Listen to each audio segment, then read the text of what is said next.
মাদ্রাসাতুল Medina Bogura এর ব্যতিক্রমধর্মী আয়োজনে শিক্ষার্থীদের জন্য অনুষ্ঠিত হলো এক প্রাথমিক স্বাস্থ্য পরীক্ষা হেলথ চেক আপ প্রোগ্রাম।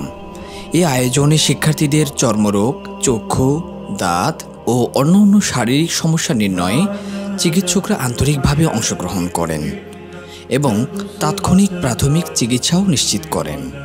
অনুষ্ঠানের শুভ সূচনায় উদ্বোধনী বক্তব্য প্রদান করেন প্রতিষ্ঠানের নির্বাহী পরিচালক মুফতি মনোয়ার হোসেন হাফিজাহুল্লাহ। তিনি বলেন, আলহামদুলিল্লাহ, বগুড়ায় আমাদের স্বাস্থ্য সেবা কার্যক্রমের প্রথম ধাপ শুরু হলো। ইনশাআল্লাহ প্রতি মাসেই আমরা এই আয়োজন অব্যাহত রাখব। ভবিষ্যতে আরও বৃহৎ পরিসরে এই সেবাকে বিস্তৃত করার পরিকল্পনা রয়েছে।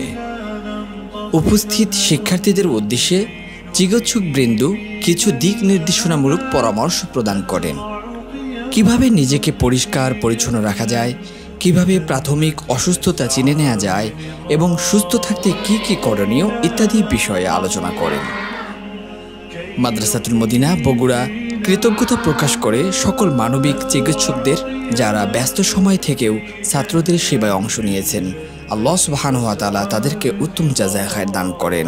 এই স্বাস্থ্যসেবা কার্যক্রমের মূল লক্ষ্য হলো শিক্ষার্থীরা যেন সুস্থ শরীর নিয়ে মনোযোগ সহ পড়াশোনায় অগ্রসর হতে পারে, কারণ সুস্থ দেহেই বিকশিত হয় সুশিক্ষা। আল্লাহ তাআলা এই মহৎ উদ্যোগ কবুল করুন এবং সংশ্লিষ্ট সকলকে উত্তম প্রতিদান দান করুন। জাযাকুমুল্লাহ।